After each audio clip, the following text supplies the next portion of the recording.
গাজা অভিমুখী global Sumud ফ্লোটিলার সব জাহাজ আটক করেছে ইসরায়েলি বাহিনী। ৩৯ দেশের ৪২৬ জন সাহায্যকর্মী নিয়ে রওনা হওয়া এই বহরের ৪৮টি নৌযান আটকে দেওয়া হয়েছে।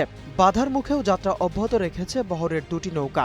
বহরটি থেকে প্রায় ৪০০ জন আন্তর্জাতিক অধিকার কর্মীকে আটক করেছে ইসরায়েলি সেনারা। মঙ্গলবার পূর্ব ভূমধ্য সাগরের আন্তর্জাতিক জলসীমায় এই অভিযান চালানো হয়।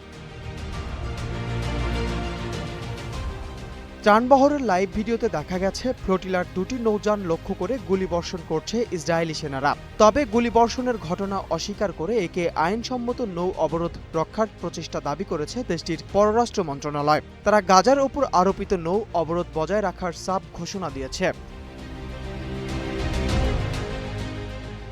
এদিকে এই ঘটনার মধ্যেই এই ত্রাণবহরকে হামাসপন্থী আখ্যা দিয়ে এর সাথে যুক্ত ৪ ব্যক্তির উপর নিষেধাজ্ঞা আরোপ করেছে ওয়াশিংটন। তবে অধিকার কর্মীরা একে উদ্দেশ্য প্রণোদিত দাবি করে সম্পূর্ণ প্রত্যাখ্যান করেছেন। অন্যদিকে তুরস্কের president Recep Tayyip Erdogan Israeli আগ্রাসনের তীব্র নিন্দা জানিয়েছেন। তিনি এই ত্রাণবহরকে আশার যাত্রী হিসাবে অভিহিত করেছেন এবং বিশ্ব সম্প্রদায়কে সোচ্চার হওয়ার আহ্বান জানান।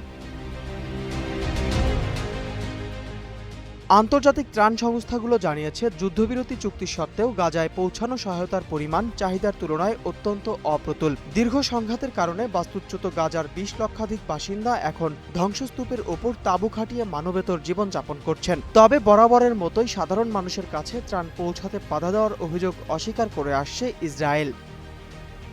নূর ইসলাম, নিউজ ডেস্ক, গ্লোবাল টেলিভিশন।